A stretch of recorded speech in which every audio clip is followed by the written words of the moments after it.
Perkenalkan, nama saya Bilal Cahya Nugraha. Di sini saya dari kelompok 2 dengan NIM 67 2023 165. Di sini saya akan menjelaskan bagian heart disease.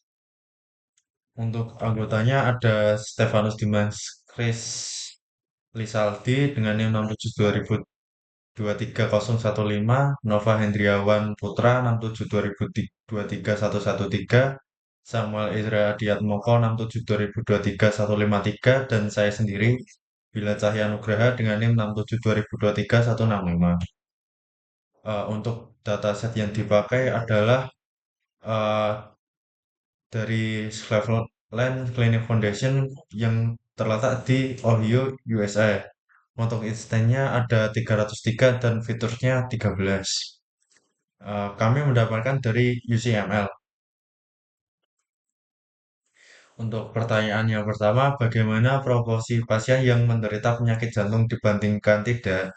Untuk proporsi pasien dengan dan tanpa penyakit jantung adalah 54,1% dan dengan 45,9%. Pada dataset ini terdapat total 303 pasien dengan proporsi pasien dengan penyakit jantung lebih banyak, yaitu pasien dengan penyakit jantung ada 164 atau 54,1%, dan pasien tanpa penyakit jantung 139 atau 45,9%.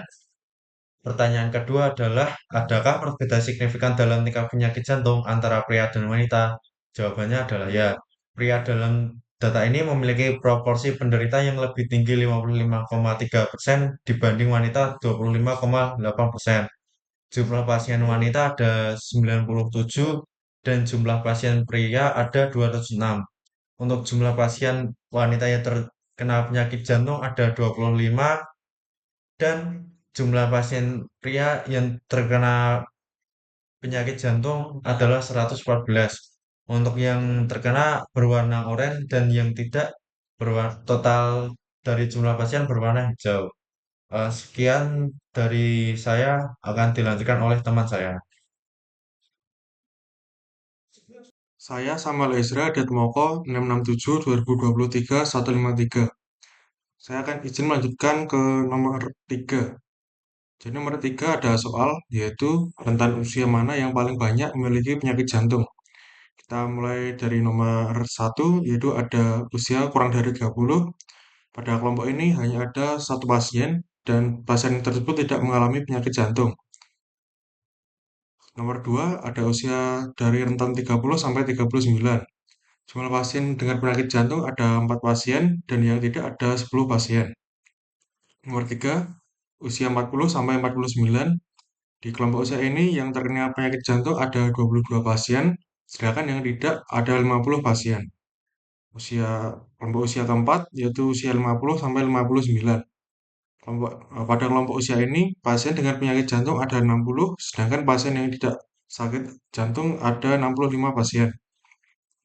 Dan pada kelompok 5, di sini terlihat bahwa pasien yang terkena penyakit jantung lebih banyak daripada pasien yang tidak terkena penyakit jantung.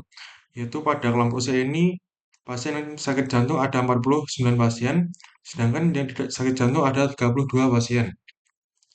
Pada usia 70 ke atas, pada kelompok ini yang terkena penyakit jantung ada 4 pasien, sedangkan yang tidak terkena ada 6 pasien. Kemudian kita lanjut ke nomor 4, ada soal yaitu apakah fasting blood sugar lebih dari 120 mg per desiliter merupakan indikator kuat untuk mendeteksi penyakit jantung. Kita ketahui bahwa jumlah pasien dengan FBS lebih dari 120 yang memiliki penyakit jantung ada sejumlah 22 dan yang tidak memiliki penyakit jantung ada 23. Kemudian FBS kurang dari sama dengan 120 yang memiliki penyakit jantung ada 117 dan yang tidak memiliki penyakit jantung ada 141. Dari situ diketahui proporsi pasien dengan FBS lebih dari 120 yang memiliki penyakit jantung ada 0,49 dan FBS kurang dari sama dengan 120 yang memiliki penyakit jantung ada 0,45. Jadi kesimpulannya berdasarkan uji statistik tersebut tidak menunjukkan indikator kuat secara statistik untuk mendeteksi penyakit jantung dalam dataset ini. Dapat juga dilihat pada grafik tersebut bahwa pasien dengan EBS kurang dari sama dengan 120 lebih banyak daripada yang memiliki EBS lebih dari 120. Namun pada keduanya, jarak antara yang memiliki penyakit jantung dan tidak memiliki penyakit jantung tidak terlalu jauh. Lalu kita lanjut ke nomor 5 dengan soal, apakah tekanan darah tinggi berhubungan dengan penyakit jantung? Pada batas pengukuran hipertensi yaitu 140 mmHg, tekanan darah normal dan tidak memiliki penyakit jantung sejumlah 120 pasien. Pasien yang memiliki tekanan darah normal dan tidak ada penyakit jantung sejumlah 85 pasien. Pasien yang memiliki hipertensi dan tidak ada penyakit jantung sejumlah 44 pasien. Lalu pasien dengan hipertensi dan tidak ada penyakit jantung sejumlah 54 pasien. Dari data tersebut, maka didapat persentase penyakit jantung dengan hipertensi 54 per 98 yaitu 55,1%. Dan tanpa hipertensi itu 85 per 205 sama dengan 41,5%. Jadi kesimpulan, seorang memiliki hipertensi dan berpeluang memiliki penyakit jantung adalah 55,1%. Dan seorang yang tidak memiliki hipertensi dan berpeluang memiliki penyakit jantung adalah 41,5%. Dapat dilihat juga pada tabel penyebaran di sini bahwa penyebarannya cukup merata. Perkenalkan, nama saya Nova Hendriawan Putra dengan NIM 6720231113. Nomor 6. Apakah pasien dengan hasil EKG abnormal lebih sering terkena penyakit jantung? Dari tabel hasil EKG normal mempunyai jumlah pasien 151. Yang terkena penyakit jantung ada 56 pasien. Persentasenya 37,10%. Hasil EKG LV hipertrofi mempunyai jumlah pasien 148. Yang terkena penyakit jantung ada 80 pasien. Persentasenya 54,10%. Hasil EKG STT abnormal mempunyai jumlah pasien 4.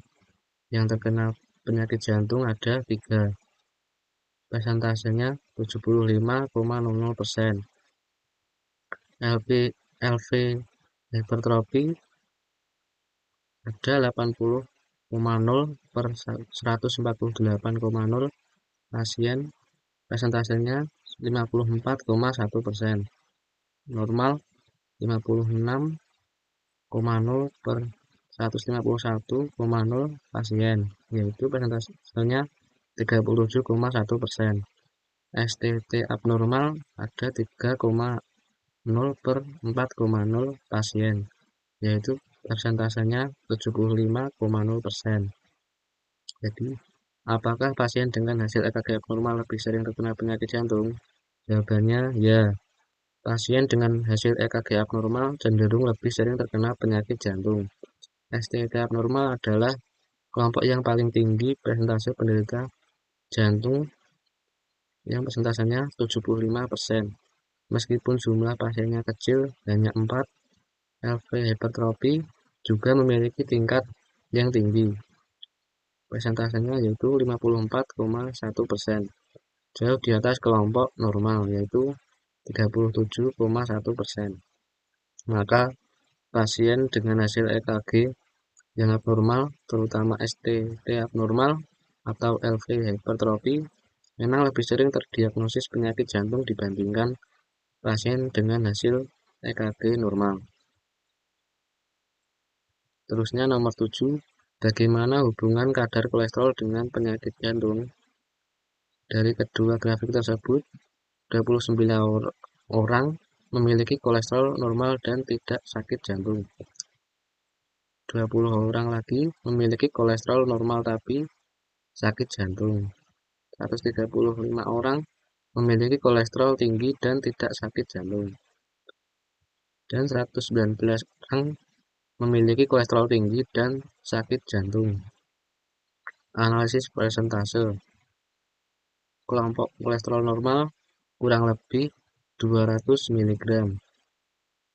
Yang sakit jantung 20 per 49, yaitu persentasenya 40,8%. Untuk kelompok kolesterol tinggi lebih dari 200 mg. Yang sakit jantung 119 per 250, persentasenya yaitu 46,9%.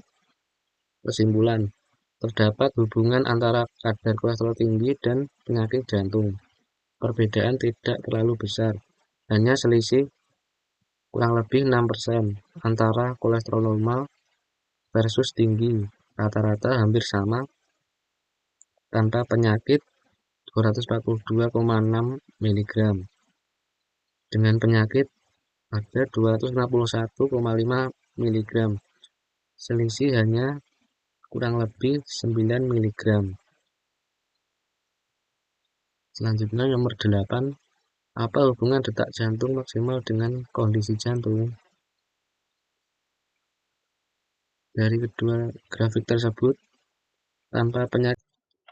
Halo, perkenalkan, nama aku Stefanus Dimas Aldi dengan NIM 67 2023 015. Di video kali ini saya akan melanjutkan penjelasan dari teman-teman saya, yaitu dari nomor 9.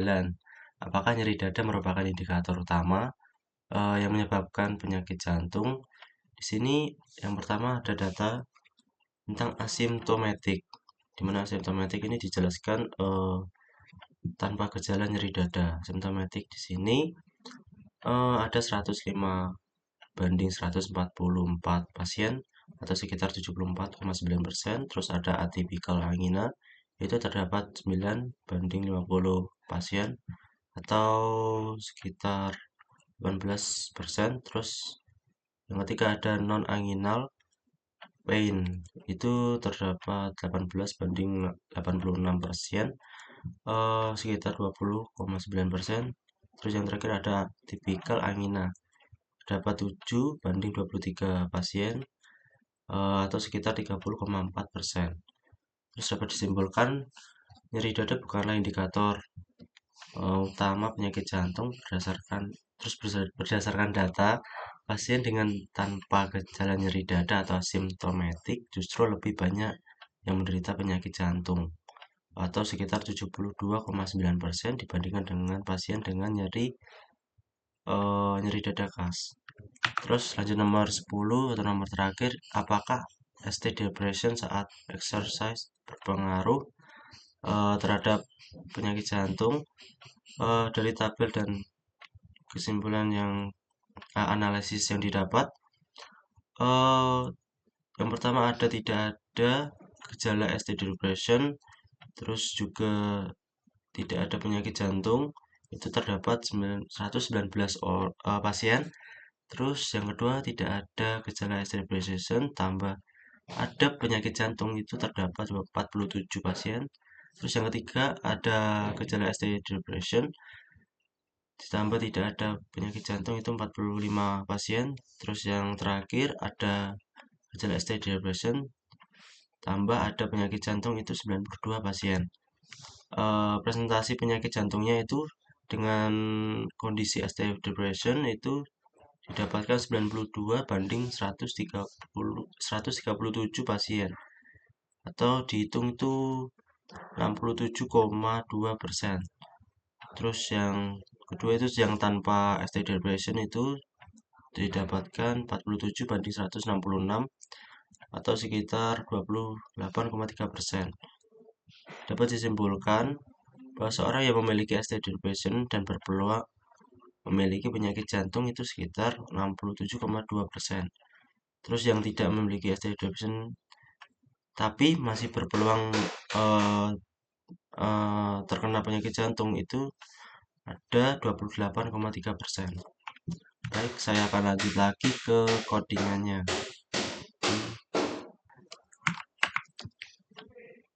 Baik, ini codingannya, kita run dulu. Run all.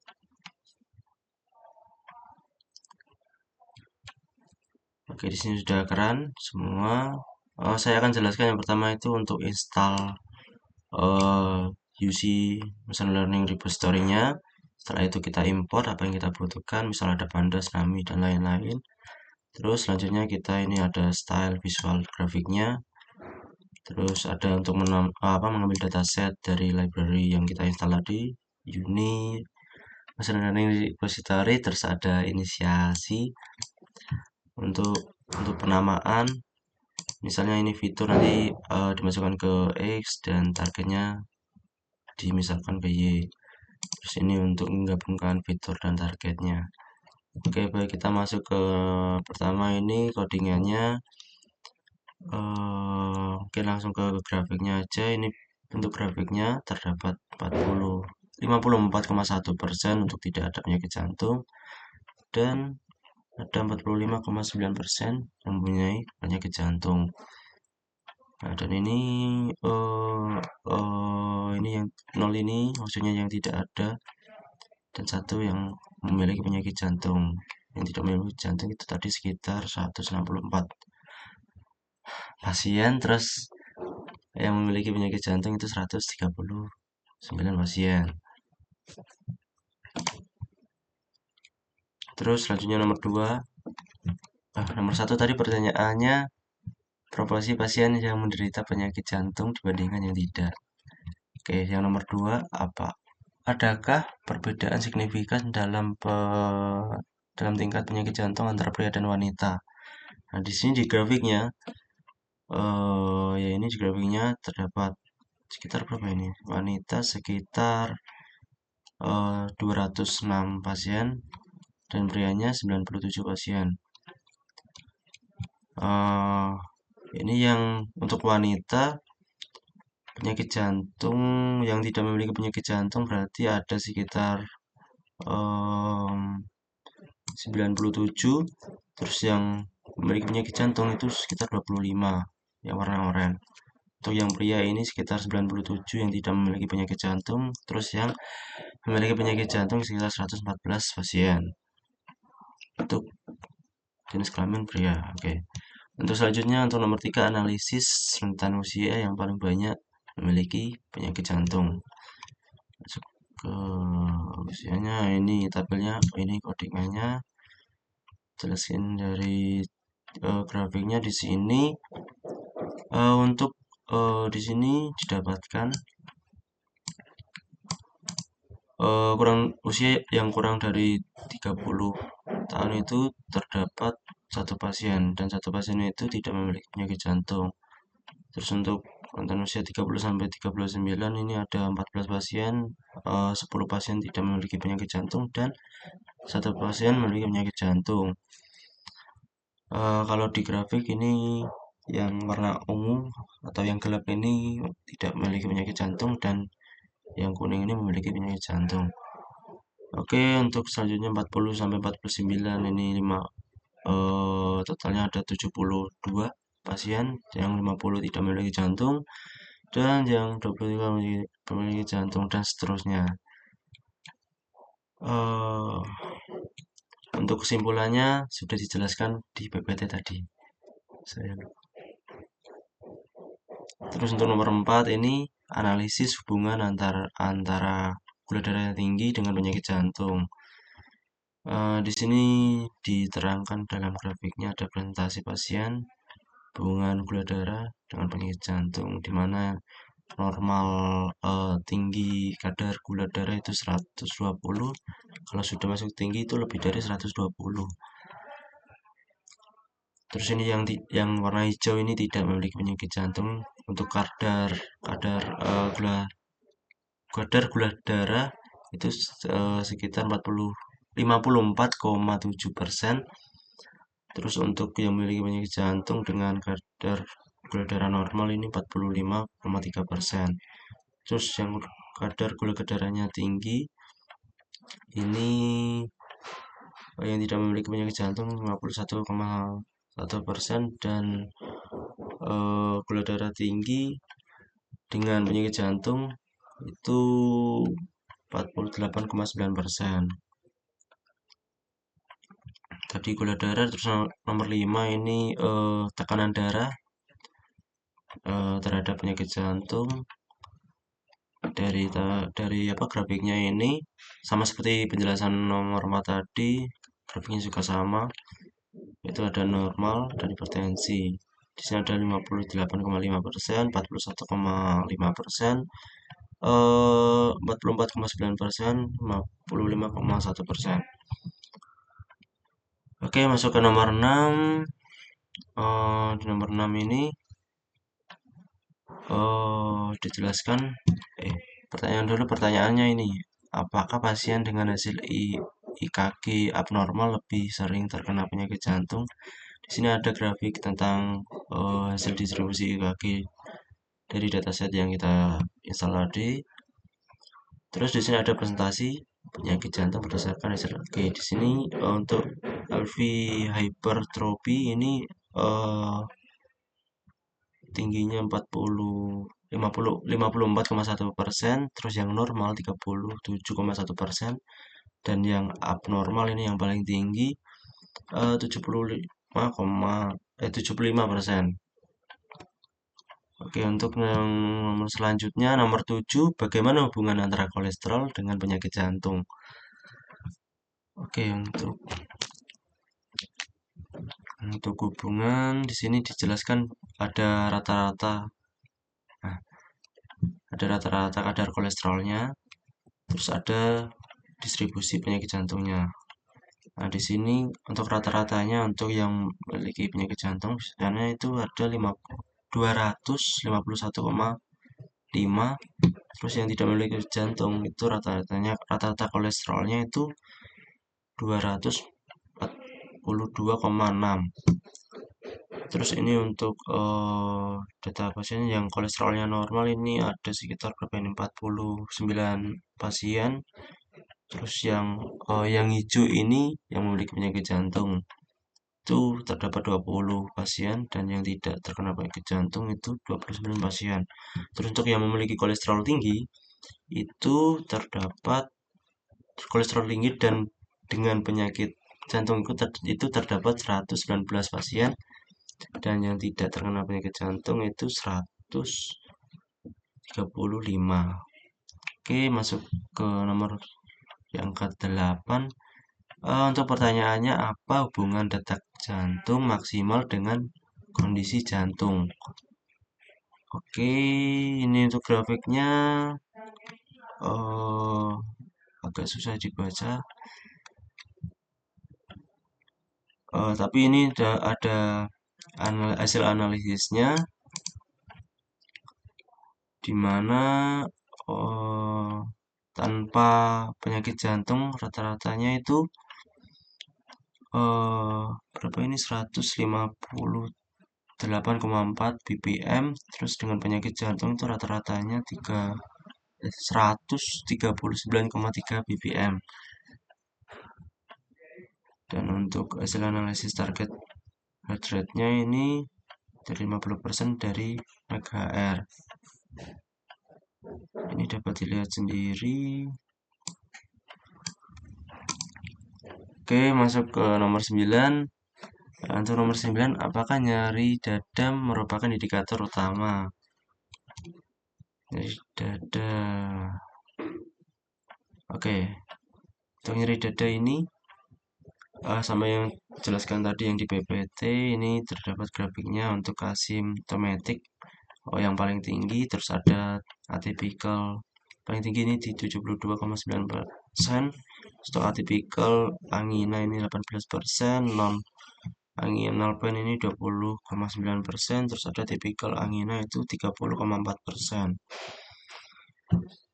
Ini sama yang tadi di PPT. Terus untuk nomor 10, nomor terakhir, apakah ST depression saat exercise berpengaruh? Oke, ini untuk grafik untuk menjawab nomor terakhir ini dan dapat analisis seperti ini, sama seperti yang tadi di PPT, yang dapat disimpulkan persentase penyakit jantung dengan ST depression itu tinggi, yaitu 67,2%, yaitu dari pasien 92 banding 137. Terus untuk yang tanpa ST depression ini ada 28,3%, atau dari pasien 47 banding 166. Baik, sudah selesai penjelasan tentang codingan dan materi ini. Sekian dari kelompok kami, terima kasih.